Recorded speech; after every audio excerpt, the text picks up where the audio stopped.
Some forms of connection are so quiet, they're felt in the silence between words. It's a presence that lingers without announcement. No declarations, no grand speeches, just a steady, invisible thread.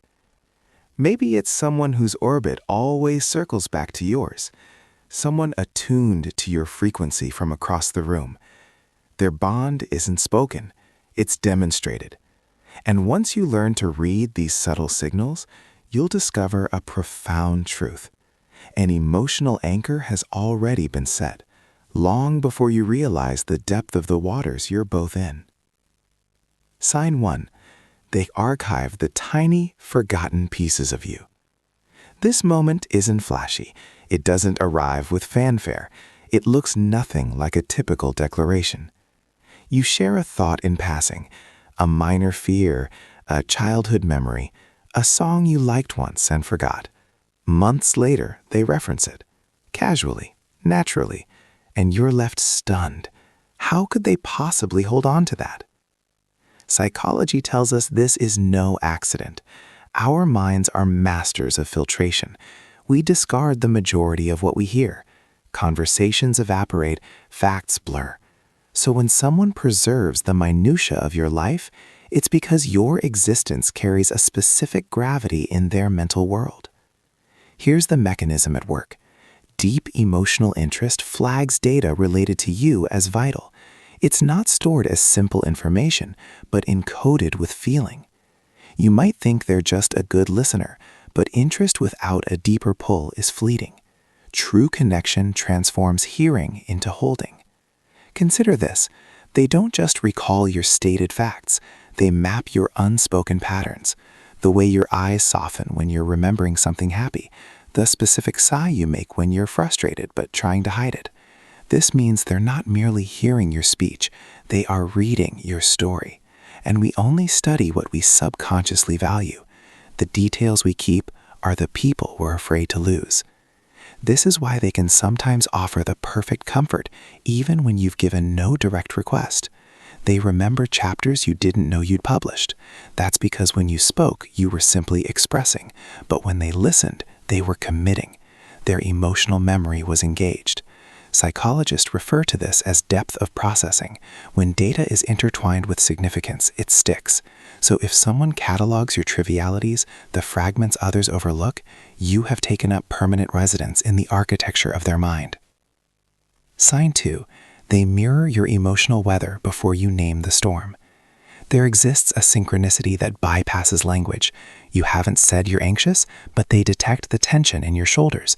You don't confess sadness, yet they sense the gray cloud in your demeanor. Psychology identifies as affective attunement. This develops when two people become psychologically familiar. It's a hallmark of significant attachment. When someone is bonded to you, their nervous system begins to calibrate to your emotional rhythms, unconsciously, instinctively. They recognize when your smile doesn't reach your eyes. They notice when your usual energy is dimmed. Often they perceive the shift before you fully acknowledged it yourself. This is because investment heightens sensitivity. The more someone cares, the finer their receptor for your subtle cues becomes. A slight change in your texting pattern, a different cadence in your voice, a quieter presence, they register it instantly. That's why the question, "Is everything okay?" arrives even when you've offered no complaint. And when you reply, "It's fine," a part of them remains unconvinced. Their intuitive system has already gathered different data. Neuroscience points to mirror neurons, brain cells that fire both when we act and when we witness another act. Strong bonds can amplify this resonance. Your worry can stir a quiet unease in them. Your joy can lift their spirit. Your emotional climate begins to affect their inner atmosphere.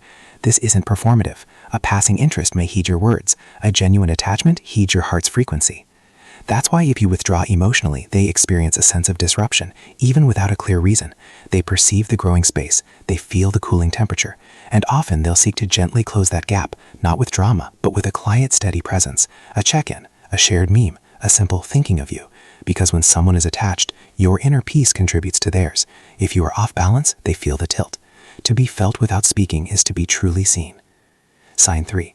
They falter when you create even a small distance. You don't make a proclamation, you just become a bit less available. Responses slow, sharing dwindles. The warmth in your tone cools a degree, and they, almost magnetically, sense the shift.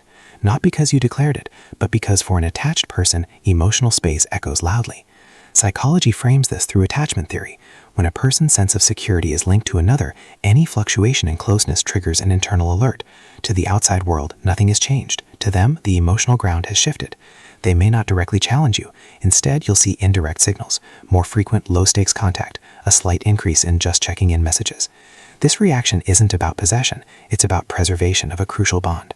For them, your consistent presence acts as a keystone in their emotional architecture. When that keystone seems to wobble, their entire structure feels less stable. You might think, I'm just preoccupied, it's not personal. But for someone emotionally invested, it is profoundly personal. Their comfort has become intertwined with your accessibility. They don't just miss your conversation, they miss the emotional sanctuary your connection provides. This can manifest as mild anxiety, overanalysis, or a seeking of subtle reassurance. The core truth beneath it, a fear of losing the intimate channel to you. Not necessarily losing you entirely, but losing the unique closeness that feels like home. People without that attachment adjust to distance easily. They move on without inner turmoil. But an attached person registers the vacancy immediately. Their behavior becomes the confession their mouth won't make. So if someone becomes unsettled by your slight retreat, it's because you've already become integral to their inner world's ecosystem. Sign 4. They engineer reasons to remain in your orbit. This signal is so understated it's often written off as happenstance. There's no loud pursuit, no demand for your time, just a persistent, gentle maintenance of the link. They share an article with a faint connection to a past talk. They ask for an opinion on something they could easily decide alone. They reference a shared joke from years ago. Objectively, there's no urgent need for this contact, yet it persists. Psychology calls this maintenance behavior. It's a natural tactic when emotional bonds form. The attached mind seeks ways to sustain the connection while avoiding the vulnerability of outright expression. So instead of saying, I value you, they say, this made me think of you. Instead of admitting, I miss our talks, they find a practical question to ask. The bond is nurtured indirectly, safely, because deep attachment fears both loss and exposure. The middle path is chosen, sustained proximity without explicit declaration. We don't consistently invent reasons to interact with people who hold no emotional weight. Repetition is the footprint of care. So if someone continually manufactures thin, plausible reasons to stay connected, it's because losing touch with you would feel like losing a vital reference point they're not yet ready to define. Sign 5. They become your quiet guardian. Sometimes the deepest care operates in whispers. It doesn't announce itself with grand shields or vows. It reveals itself in acts of unrequested safeguarding. They notice when you're facing a hidden struggle, a logistical headache, or a moment of self-doubt. They intercede softly, offering support, providing a defense you didn't ask for, ensuring your path is a little clearer, often without your full awareness. This is explained by the protective instinct inherent in emotional bonding. We are wired to shield those we are deeply connected to. Your safety and well-being become linked to their own sense of equilibrium. You might observe these minor interventions: a supportive text before a known tough meeting, a subtle redirect in a conversation where you're being unfairly pressured, prioritizing your comfort in a shared plan. It's not for applause or credit, it's subconscious stewardship. This protective vigilance often activates automatically because attachment creates a heightened awareness of your state. Your stress resonates with them, your unease prompts a quiet response. This silent, watchful care is among the purest signs of deep attachment. It's their way of staying loyal, of non-verbally communicating, you are significant, I am here. True attachment often speaks loudest in the silent language of action, attention, and a vigilant heart. If you've witnessed these signs, understand this. Someone who genuinely holds you in high regard will demonstrate it even when vocabulary fails. If this resonated with you, tap that like button to honor your own emotional intelligence. It tells the Winds of Thought channel to keep exploring these quiet human depths. Comment below with what sign stood out to you. And consider subscribing, because in our next discussion, we'll explore what it means when someone feels this connection but is paralyzed by the fear of acknowledging it.